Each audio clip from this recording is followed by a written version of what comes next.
I'm a nurse. I tell a lot of stories to curious people who tend to regret asking right after. It's hard to find another job that matches the sheer breadth of human suffering I'm exposed to daily. The human body is an unbelievably beautiful and complex organism that can contort and be contorted in some wildly obscene ways, and I've had my fair share of horrible sights in my time. Wounds fester, gallbladders fill with stones, forks get stuck in eyes. We are precious little things in the same body that can survive from a fall from a plane, can die from a stubbed toe. Not that I figured the survivor of a fall particularly wanted to live at that point. Anyway, my point being, everybody who's ever spent any time in a hospital has seen something gnarly that they'd rather leave behind forever. Even sitting in a waiting room can lead to boredom, that can lead to a peek through a door, that can lead to a burn victim convulsing in his bed. I always hope that the folks who take that home with them develop a new creation for life and empathy for their fellow men. Personally, I worked on the floor that said burn victim was treated on, and his moaning made me grind my teeth all night. Sometimes I want to put my head through the wall as payback for the god-awful thoughts I've had about people who were suffering and dying with the audacity to do it near me. It's not a job for everyone. It's hardly a job for anyone. But you get used to it. You sit in it and live with it. The hospital becomes this third place that no one else can really see. You look at a bed in the corner of the room and you remember the last 3 people that died in it. The fourth's face is already gone. It's good to remember, to appreciate, to hold the knowledge that they were real, they thought and felt, and it can fuck you up if you let it. It's only now that it's flooding back in. I let it flow through me, it hits and it goes, the wind doesn't knock me over, but little bits get stuck. They itch bad. Now I'm there again. I think I might be done with hospitals soon. It's been a couple years. Back then, I was at work every day and almost every night. My divorce sucked bad and I thought it might kill me if I spent any more time at home than I had to. I'm good at my job, I can autopilot for days. Sometimes I sit in my car afterwards and can't remember a single thing I said or did the whole day. Nobody's ever complained. Nobody's ever given me shit from above. I'm not a surgeon or anything. I wasn't cutting hearts open with my eyes closed. I was often checking on people who were bedridden, replacing bedpans and listening to them complain in one ear as it went out the other. There's nothing better to tune out. When I'm in that building, I'm a nurse, not a person. I work, and I forget. That kind of fugue state is not good for you, to say the least. I'd highly recommend trying your best to not get disconnected from reality like that. When it breaks and you come back to the surface, it hits like a truck. It kills. I know it. In those past weeks I spent on autopilot, I slowly realized that I only remembered a single thing from work every day. One patient in one room. He was an older man who had been transferred from another facility after spending over a year in a coma. He was just some guy, some normal guy who, according to his family, had fallen unconscious while at home and never woke back up. They visited him sometimes, almost always alone. 2 young men and 1 older woman who would just sit for him for an hour or 2 and whisper to him, like he could still hear. It was a sweet gesture, I thought. Too many people are left by their families to rot in their beds. I think unconscious people still have some sort of awareness of reality, even blurred through the impossible layer of a coma. They were always leaving when I came in, sparing me a glance or 2 before hurrying away. One of the young men always had a certain angry tiredness to him, circles under his eyes making him frown sharper. He always spent the last time visiting and held himself with a certain rigidity. Hands always in his pockets. I was curious, somehow wondering who they were to him, and stranger, wondering why he cared at all. At the end of every day, I could only vividly remember being in his room, seeing him with his eyes closed, watching those people whisper and stand and leave. I didn't care about anything else, but I always remember that, and only in retrospect. It started to keep me up. I worried my mind was making choices for me. It was always the same. I'd walk into his room, he was laying there on his back, still, eyes closed. His hands always clasped over his chest, right over left, and his body was totally straight. I know some people find that creepy, like a corpse in a casket, but I sleep like that too, so it never bothered me. He just seemed so restful. I don't know what it's like to be in a coma, but looking at him, I always had a twinge of jealousy. Imagine the rest, the weight off his shoulders. Dreams or empty silence. I thought I'd rather be him than go back to my house and my husband again. So I always tried to make him comfortable. If his visitors had been by, they often left his head pointed to the side, and his pillow jostled in a weird spot that didn't seem great for his neck. The blanket was always sloppily moved onto him, like they'd fussed with it and forgotten how to set it back up. I figured, why judge them for trying their best to make their loved one more comfortable? Who am I to know what he liked? Regardless, I tried my best.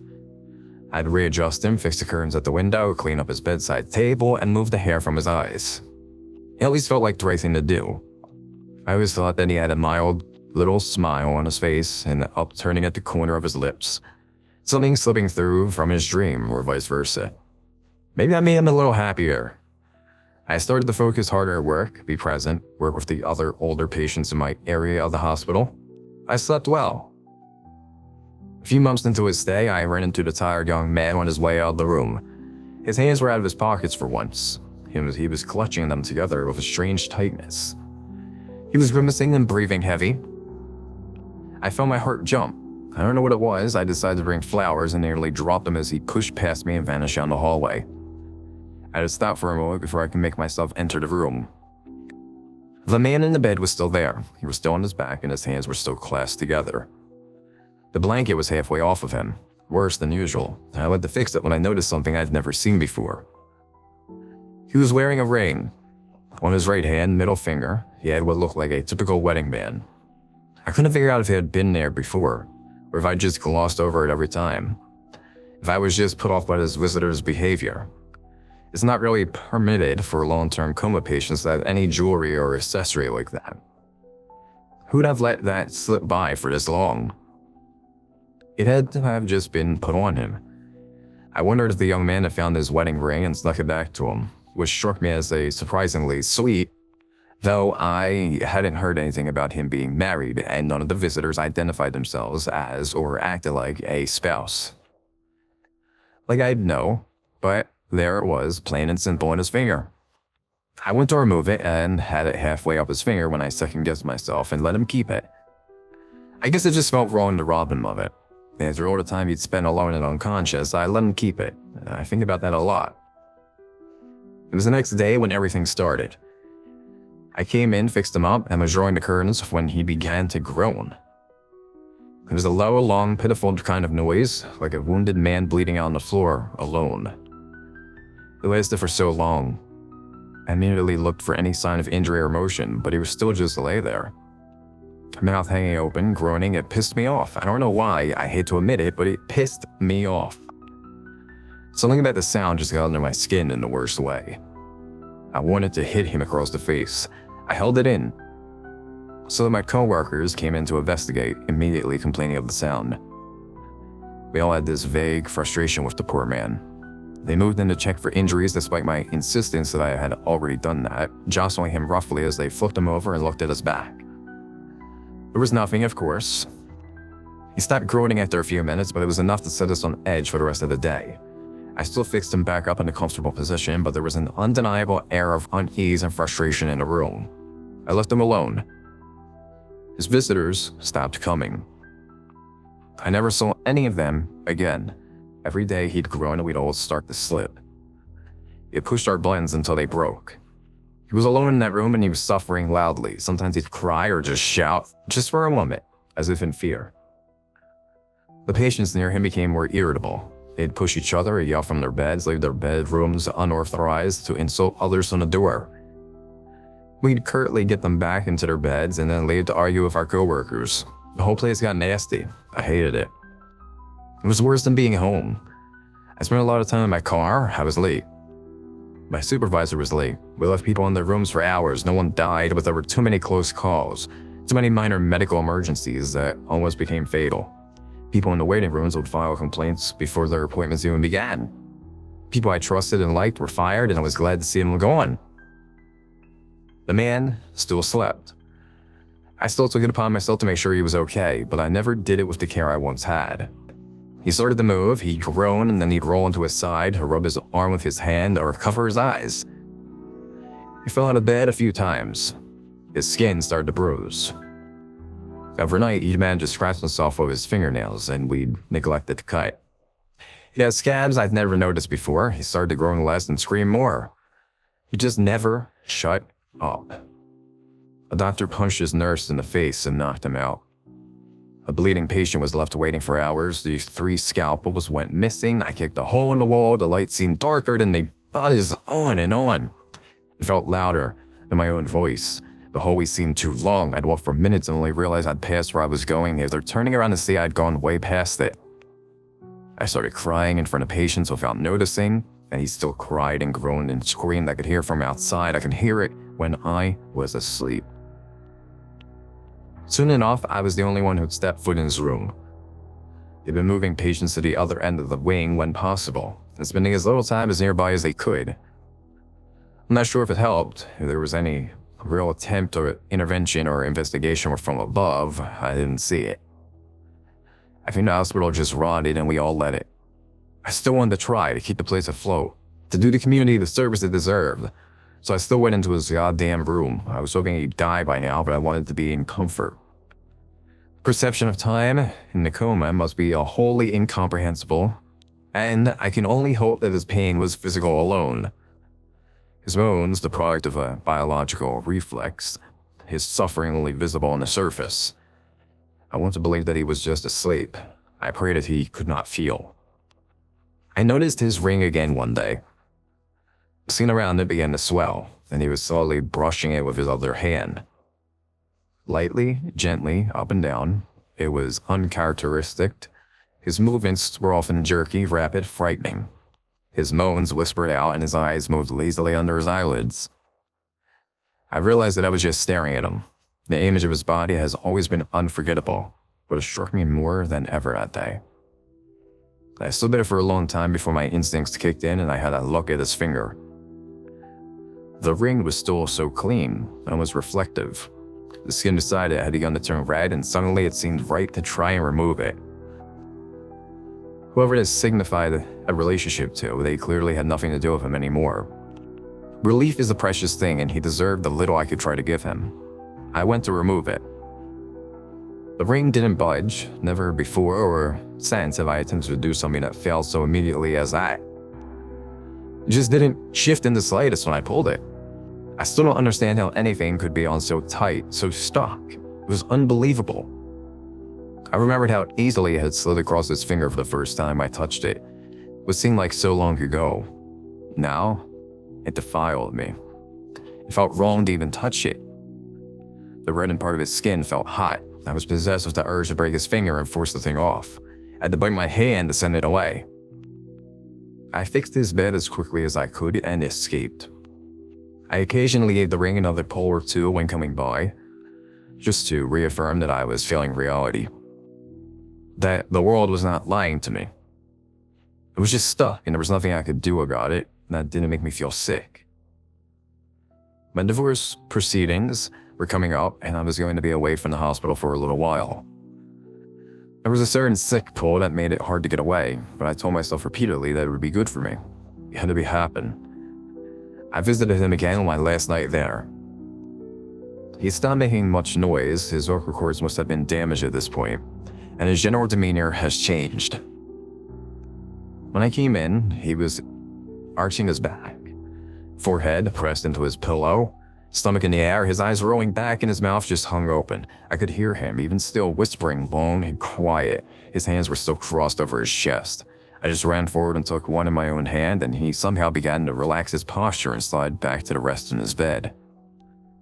It was the most directly he'd ever responded to something I did, and it scared me. I was immediately frozen, his fingers in my hand. He shouldn't have been able to react to anything. I still cannot fathom what kind of awareness he might have had at any point. God, if he was there the whole time, present but trapped, I stayed with him for longer than I should have. Half terrified to leave, half moved to comfort him. It still made me so angry sometimes, the forceful rage that puts holes in walls, but that night I could not find anger in me. I pulled. I breathed past the icy fear and I pulled on his ring. My fingertips burned from the strain. The aching red marks left on them lasted for days. I grabbed his wrist with my other hand. I put my foot against the bed. I bit into my lip. My fingers slipped and dropped hard against the floor. My hands were empty. It was pointless. He looked at me through his closed eyes. His body laid against the bed, but his head was stuck. Perpendicular, recessed in the pillow, and certainly, obviously, bent, twisted. His chin digging into his chest, and he stared. His eyelids couldn't hide that he was looking for something into the dark. The rest of his body was so still. Imagine the urge to right yourself as your neck cramps, your jaw tightens, and you can't even move your fingers. You can't even open your eyes.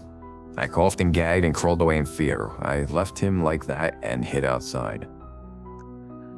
The sense of relief was immense, at first.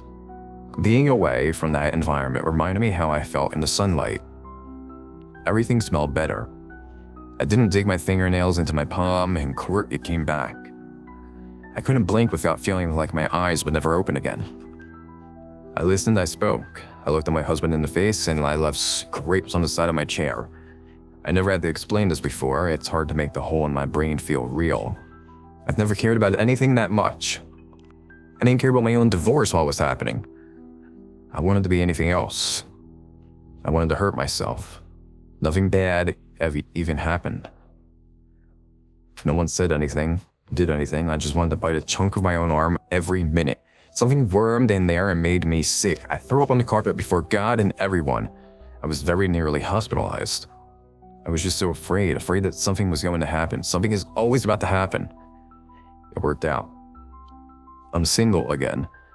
My ex-husband got a lot of things in the split. It's not the worst time anyone has had in a courtroom. Everything in the Rio seemed so small. I hit my head against the wall a few times and went back to work. The lights weren't on when I pulled into the parking lot outside the hospital. It was already late, and the rest of the building was lit up as usual, but my wing was dark. A pit formed in my stomach as I sat there, craning my neck to see through the windows. Squinting, thinking. We were all professionals. They should have never been able to get this bad. For us all to slip, I still don't get it. The window went back into forever. Something far behind it was lit. A tiny light spilling from behind a cracked door. Something moved in front of it. I swallowed the fear and bit my lip. I still had to go to work. I had to turn the lights back on. A few people were moving in the parking lot, coming in and out, being pushed in wheelchairs and hurrying to appointments.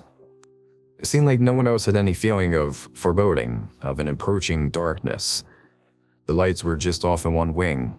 I was just losing my mind. It was cold and I was still alone. I hurried through the door and towards the first elevator. I always try to avoid looking too troubled at work. Being in a hospital is already a stress-inducing situation for most, and I'm very aware that watching medical personnel with grim looks on their faces can often make that worse. It's one of the reasons why I had been so frustrated with the recent state of the police. When we were all on edge, so were patients. And I always hate that they suffered for our problems. Saying that, I know that when I walked through that lobby, I looked like hell. People waiting nearby later cited seeing me as the first indication that something terrible had happened. How they hadn't noticed anything before, I can't tell. When those elevator doors opened, I pushed harshly past two elderly women who were exiting. One turned back, and whatever she saw on my face nearly knocked her over. I hit the button 1,000 times before the door closed. The elevator crawled upwards and I stood, clenching my fist, centering. The fog in my head was too strong. I lost track of too much then. I'd been in this elevator hundreds of times before. I'd left my mind empty as I autopiloted into work. I'd never noticed how quiet it was. Everything slipped through the cracks and into the shaft. My heartbeat was loudest. I went up. Distant sound descended upon me, constant, so I pitched I barely noticed it. Growing in strength with every inch I went up. There was no human voice, no pained moans, no cries of fear. It was artificial, electronic, long and piercing and high, overwhelming. It pressed me into the floor of the elevator, and it grew. There were more behind it, pushing through, together, harmonizing. Something on my floor was singing. In my head. I put my palms on the doors and felt the cold. The doors opened and the song broke. The metal slipped from under my hands and I toppled onto the noise. Into the darkness of my workplace, the melody was gone. Now, it was only sharp, it pierced me as I crawled out of the elevator, and only then, only when I looked up and around, did I realize what I'd been hearing. The heart monitors. The heart monitors in every room were screaming in the dark. Almost everyone in bed on this floor had stopped breathing. Their hearts had stopped pumping while I wasn't there. The one time I wasn't there. They were to let me forget, not while their monitors could scream. It was still dark. I pulled myself up to the receptionist's counter and looked, with the lights of the equipment and the little moonlight coming through the windows. And there was something in my head. Corners of my mind were folding in before I could take anything in. My hands were slipping, my eyes were drifting, closing. I took a pen from the desk and stabbed myself in my upper thigh. It broke the spell for a brief moment, long enough for me to stay on my feet and look around, glancing over a floor covered in strewn papers, pencils, medical utensils, shattered potted plants, glimmering pieces of broken glass, a leg. Someone was there. Face against the ground, I stabbed myself again. Something hot ran down my leg. I looked behind the counter I balanced on. Someone was there too. It's someone else. As my eyes adjusted, it seemed like everyone had fallen wherever they were standing, during whatever they were doing. It had been something. Someone had put their hands on each other. There were scalpels and scissors scattered near them. I couldn't look over the noise. They were breathing. Some cut through the incessant noise of the heart monitors with heaving, convulsing moans, gasping, crying for air. But they breathed. They were still alive, alive and in pain, alive and unconscious, suffering with their eyes closed, dreaming. My knees started to buckle.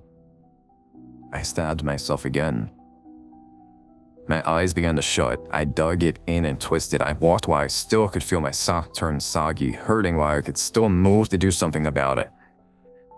I passed by a door softly swinging and saw, briefly, feet under covers. Hands dangling limp, eyes shut tight and mouths hanging open. Every one of our patients had died in their beds while I was gone. The pen broke in my thigh.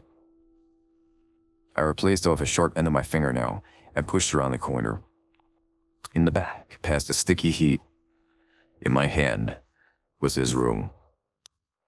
He'd still be there, like everyone else. I couldn't pick out his heart monitor among the rest. There was little reasoning to be had with the weight bearing down on me. I stopped thinking and kept walking. Thoughts and feelings could be difficult to recall when in the wake of something terrible. I was there. I remember what I saw when I touched it with something in that hospital. Sits just out of sight. There's something watching me from around those darkened corners I don't remember how to see. It wanted me to close my eyes and collapse. It begged me to do it, and my only answer was in the tip of my finger. I don't know what would have happened if I let put me down to sleep. I think I came in too late for it to sink in like it did for everyone else. I think the scars on my legs are worth a lot. I grew up further down the hall, stumbling past fallen bodies with one finger in my ear and the other in my leg. His room was just ahead of me now. It smelled like blood. It mixed with copper stench of my dripping leg, and I ran the last few steps of the room. I hit the door and slipped. It was blood, pulling and crumbling my back against the slick tile as I landed. My head snapped off and there he was. He was harrowing. The moonlight bathed him and I saw it. He was again arched above his bed, his back arching, curled, and was perfectly still. His teeth brushed his pillow as he spit, pulled, his mouth distending in silent pain, and his arm was moving. It trembled forward, shaking, leading up to his hand. There, it glowed. Split, flopping from the tip of his finger, were remnant flaps of his skin, glistening with strands red between them. Under them, the fingers of his other hand, their own skin beginning to split as he pushed. Ever pushed a ring, that ring, of course, up and out through his skin, twisting and tearing the skin, anything to push it up and off, finally off. He moved and he bled. Profusely, unbearably, but he moved his unconscious to make something happen, to fight back. I ran my hands over the bloody floor as he slowly pushed, decoupling the skin from flesh, working it forward and through. The ring was bright as it carved. There must be something. There must be something that I couldn't see about the ring, something I couldn't understand. It bit at me, and I lunged against his soaking bed, throwing him against the wall, undoing his petrified arms, snapping his body limp as I wrestled with his gushing hands. The ring was dangling now, a centimeter of flesh and bone remaining in contact with it, sticking to the pink flats of flesh now drooping over the tip. I gave it the extra pull. I tore away the skin and took my teeth to it. I tasted sickly metal, and then only then did it come loose. The sudden release put me on my back again, and I riveted with the seconds of thought I had left. I twisted the scraps of flesh between my teeth. The weight pressed in again so strong that I watched the ring spin red against the tile as I left at last. I know his eyes never opened. I was so afraid of what I would see when mine closed. I guess my worst thing isn't much at the end. Anyone who spends enough time in a hospital has seen flesh tear and blood spill. Really, it was him. It was what he saw. I saw something awful. He bore witness. He knew what I could only feel. There's not much left. We woke up, he was dead, incredibly so. Whatever he saw has no hold over him any longer. I have to dream. The ring was long gone when I came in to my own hospital bed. We were all reeling, and some in ways that they never truly could make peace with. They all saw something, and they all forgot enough pieces of it to live. Many diagnosed instances of brain damage came from that day, but we lived and we all had questions. There had been a tragic accident. Certain gases had been building up in the air, affecting our emotional regulation. That led to a sudden, spontaneous bodily reaction that knocked most of us out and killed many of our aging, weakened patients. It was a beautiful answer to square away what lingered. An excuse I couldn't look at my coworkers much after. I always saw how we had been to each other before, and it pushed me away from that hospital for good. I wanted to believe with them.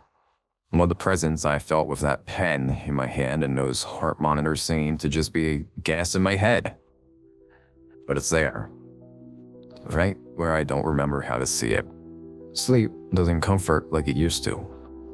Now when I begin to dream, I dig into my leg until I wake. And then, I wonder if it'll be back when I close my eyes, if a stranger will visit me while I sleep. If I'll ever wake up to feel something tight and warm on my finger. If I'll ever wake at all.